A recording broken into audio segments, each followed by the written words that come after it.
Hey everyone, welcome to another awesome week. Come follow me in Isaiah. This week we're covering chapters 50 to 57.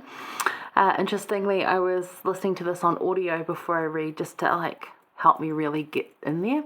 And I listened right through to 59. So I'm 2 chapters into next week already. So I was excited about that. I was like, oh, it's only to 57. Well, I'm ahead of myself. That's always good news, isn't it? So anyway, this is a really good week where we get to challenge maybe our conception of what Christ is like, or what our expectation on Christ is.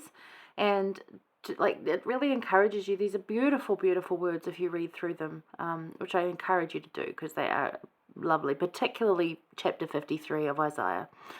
Beautiful words of, this is what the Lord's going to be like. And you remember that when he entered Jerusalem, they weren't accepting of him because, generally the people weren't accepting of him because they were expecting something else. So this is again where our expectations versus reality, and our imaginations, as you know, can be huge. Of course, the Lord's is bigger, and actually what he brings is way better than you could have ever thought. So it's challenging your perception on that as well. So it's really all about how we think Christ is going to look like and what we think he can do, what his capabilities are. And it's challenging that in our lives to realize that actually both are beyond what we could have even imagined. It's really lovely words from Isaiah, and he's, talking about Christ in such beautiful ways to try and teach these beautiful people that really want to believe in Christ but just don't know him. So this is also another good encouragement to get to know Christ, just to get to know him in the best way. And you don't do that overnight. You do that by daily connecting sort of ways like you would with anyone else you meet or know. You get to know them a little bit every day. The more time you spend with them, the more you talk with them, the more you talk about things between you, you get to know them. So there you go. All right, anyway, let's start in 51 verses 1 to 3. Now, by the way, if you like these journaling diaries, Deseret Books just released the pre-orders for the New Testament. So keep that in mind if you like those. I love them because I like to write notes on the sides, and the paper's lovely, especially if you're using like one of them really nice Sharpie pens, not the markers, the pens. Nice fine nib, but it works really well. Anyway, sidebar on that. 51 verses 1 to 3 read, "Hearken to me, ye that follow after righteousness, ye that seek the Lord. Look unto the rock whence ye are hewn, and to the hole of the pit whence ye are digged." So first of all, okay, what are you talking about? Well, he's signifying a quarry. Think of a quarry, or think of the big rock. And then he goes on to say who that is. The footnotes will tell you as well. It just says these are defined in the next verse, so let's read the next verse. It says, "Look unto Abraham your father and unto Sarah that bare you, for I called him alone and blessed him and increased him.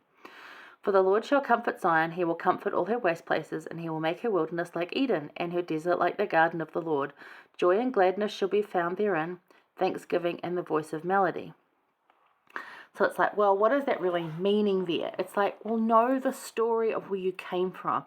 If you can connect with your past, he's encouraging, these people are descendants of Abraham and Sarah. So, know who that is. You know who that is. You know what God did for them. You know what the Lord did for them. He can do that for you, but you don't know him like that yet. So you need to get to know him like that. So remember who you are. Now, knowing that deliverance has come before in your family line, it helps you to hold that hope in Christ that it will happen for you too, for your deliverance. And from whence we are digged, as I said, so the image suggested here is like a quarry. So imagine a big stone, and we're just a little part of that. So we're smaller parts of the parent rock, if you would say. Because even in my ancestral line, it goes back, way back through, and I don't know how it ends up back in Israel, but I come from the line of Ephraim, which descends from Abraham and Sarah. So they are my forefathers as well.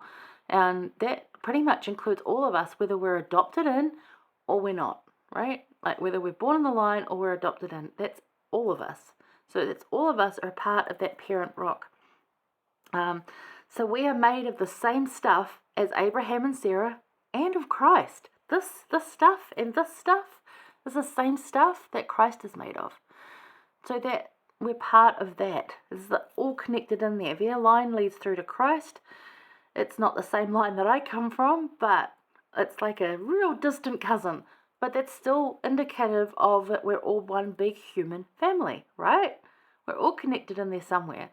And go into a room and find a relative with everyone else in the room and discover who you might find. I have found a lot of fifth cousins that are like, I would never have known, and yet there's such similarities, and there's a joy in that you think, oh, fifth cousin, that's pretty, distant. It's like, yeah, but it just helps to see and know who else is in your family, and it's exciting for them to be like, oh, I'm not the only member in my family, I have someone else, so it's kind of cool. So try that.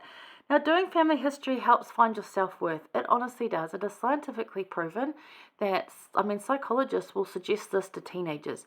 Who is your family tree? Who are your grandparents and your great-grandparents? Because often these teenagers are depressed, maybe often, sadly, because their parents have failed them or something has gone wrong in their life. And having that connection with their forefathers can help them see that they had answers, or that I have commonalities with them. I do belong. I am someone. I'm made of the same stuff as them, and they're made of the same stuff as the people before them. And it's the same stuff, as I said, that Christ is made of. So it helps that connectedness, especially after COVID. We're all longing to have that connectedness back, aren't we? So being able to smile at people and not have to wear a mask so they can see it, it's just so nice. So it helps us to love those around us too, to actually really do that. So know the story you come from, remember who you are, and that you do belong with a family on earth. Even if it's not your immediate family that you grew up with. But there are people who are related to you somehow. We all came from the same stuff, from that same quarry. We're all just bits of that larger parent rock. And if you put us all back together, we're just one big family. So it just really helps you find that place of belonging and helps you have that love for one another, which is just beautiful. Now, Aldo Uchtdorf, he said, just think of it. You are known and remembered by the most majestic, powerful, and glorious being in the universe. You are loved by the King of infinite space and everlasting time.